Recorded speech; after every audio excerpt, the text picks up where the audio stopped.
isku keenayo isaga kasbaday kalsoonida dadke kulmiyo warida dhaqaalaha kobce kaalin qaadayo kobka horumarku kor u qaadayo kulmiyeynune kor u qaadayo kulmiyeynune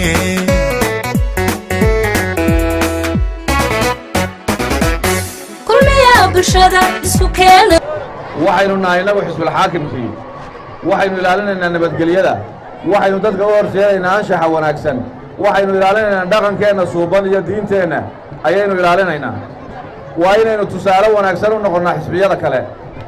waad ogtihiin maalin kasta oo isusubax ay sameeyaan xisbiga waddani magaalada khasaara ka dhaca iyo rabshado waa idinka arkay baabuurta wareegaysa ee dadka hoonka ku garaacaysa iyo carruurta yararee maalin walba ka daadata xisbiga kulmiye wuxuu diyaar u yahay waxqabadkiisii inuu sii labalaabo kolley in badan baa laydinkala hadlay kama hadlayno waxaan rajaynaynaa guul iyo gobonnimo aad iyo aad baan idinku mahadnaqaynaa waxaan idiin rajaynaynaa guul dhammaantiin waxaynu doonaynaa burco ama gobolka togdheer waa xarunta shidaalka somalilan shidaalkaasi ka shidaalkaa maaha waa xoolaha waxaa barnaamijka ku jirta xisbigan kulmiye waxaa barnaamijkiisa ku jirta muuse aan isku ognahay xarunta gobolka togdheer ee burco inay noqoto xarunta shidaalka somalilan iyo geeska afrika shidaalkaas waa maxay waa xoolaha iyo hambal iyo reer kulmiye aad iyo aad baa u mahadsantihiin waxay sidhaaheen kulmiye ololaha ku gaadha oo miyay ku gaadhi karayaan kulmiye iska yeelyeel ayay ku socdeen laakiin way iska yeelyeeli kari waaye dabeedna waxaa la soo gaabiyey faraskii baa la soo gaabiyey waxaan idiin sheegayaa kaambeynkooda markaad u fiirsato ciyaar soomaalida iminka halkan jaandheertii laga tumayey marka jiibta iyo jaanta laysla helo dhagahaaga waa ku raaxaysanayaan marna waxaa la idhaha way dhabqiyeenoo baashi waa la dhabqiyo waa lagu kala dareeraa reer waddani kaambeynkii iyo ololihii bay dhabqiyeen way caytameen way xanaaqeen dagaalkii sokeeyey ka sheekeeyeen way muraarad dillaaceen halkudhegga iyo kelimaadka ay ku kaambayn garaynayaanna dhabaq baa ka muuqdo waa kala jaad bal u fiirsada qoladii wasiirrada ahayd ee dawladda ka cadhootay ee gashay iyagu waxay yidhaahdaan kulmiya waxbuu qabtay shantii sannadood iyo barkii aanu joognay way wacnayd labadii aanu ka tagnay bay xumaatay iyagu intaasay yidhaahdaan ma odhan karaan kulmiya waxba muu qabannin waayo dee dadka shantii sannadood iyo dheeraadkii horreeyeyba iyagaa dawladda dadka ugu badan ku jiray qolada kale ee aan ku jirinee waddanigii horaana waxay yidhahdaan waddani waa lagu hoogay waa lagu jabay dabeedna iyaga markay sag fadhiyaanba iyaga isqanjiiriyaan wararkaa ka daa wararka ka daa wararka ka daa kaambeynkoodu waa dhabaqsan yahay horta innagu maxaynu leennahay waxbaynu qabannay ummaddoo dhan baa ka markhaatiya wax alla waxaa gees ilaa gees laga warramayo ee waxqabada ee horumara ee investmana ee arrimaha dibadda laga qabtay ee waddooyinka laga qabtay ee dhaqaalaha laga qabtay ee darajada ciidanka laga qabtay ee dhinac kasta laga qabtay ee dhismayaasha laga qabtay ee dadka aqoontiisa wax laga qabtay ee shaqaalihii 7 jeer laba laabmay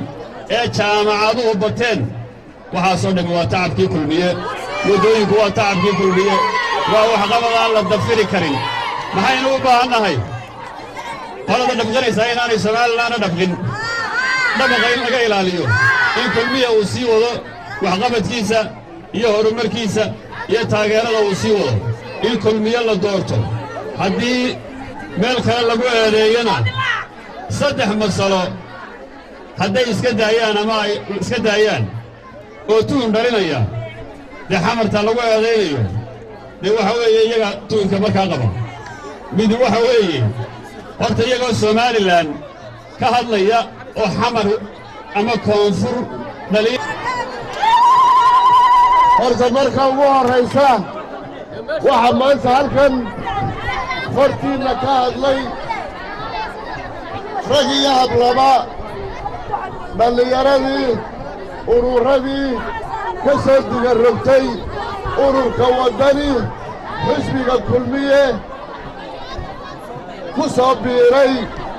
waxaynu ku soo dhowaynaynaa qalbi furan iyo niyad wanaagsan sow maaha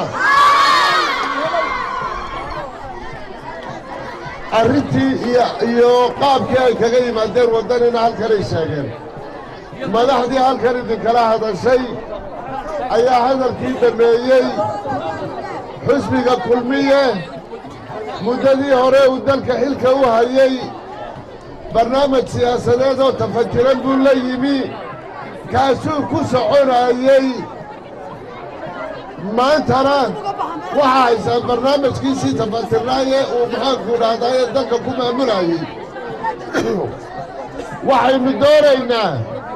ummad kasta aadamahan adduunyada ku nool kumaanka sannadood ay soo noolaayeen nidaam ismaamul baa adduunyada ka soo jiray dawladda waxaynu dawladda u samaysanaynaa waa kow inuu qofkaa muwaadinka ah ee shicibka ah ee dawladdu cashuurto inuu helo nabadgeliyo uu ku shaqaysto oo ku noolaado inay holaabay dawladda laga rabaa dawladda waxaa laga rabaa inay idin midayso inaanay idin qaybin inaanay cadaawad iyo colaad idin dhex dhegin ayaa dawladda laga rabaa dawladda maanta axmed siilaaye madaxda ka yahay doorashadii mar waynu dhacnay ama hallayna boobo ama yaallayna boobinayda waynu dhacnay maynaan dhiban ninka siilaayana ma dhiban intaasoo siddeed dambanaad maxaanku dhahday waynu soo kifaacaynay dawladda axmed siilaaye maanta waxaa ku jira raggaan kulmiye ahaynoo xusbiyadii aynu la tartanaynay ee udub ka mida madaxnimada qarannimada mas-uulnimada waxa weeye axmed siilaaye ma inta kulmiyuu madax u noqonayey muuse biixina berrinta inta kulmiye madax u noqon maayee dalkoo dhan buu madax u noqonaya ayagu mala hadday helaan waanayna mastaafurin karayninoo waynu fara badannahayo wayna mastaafurin lahaayeen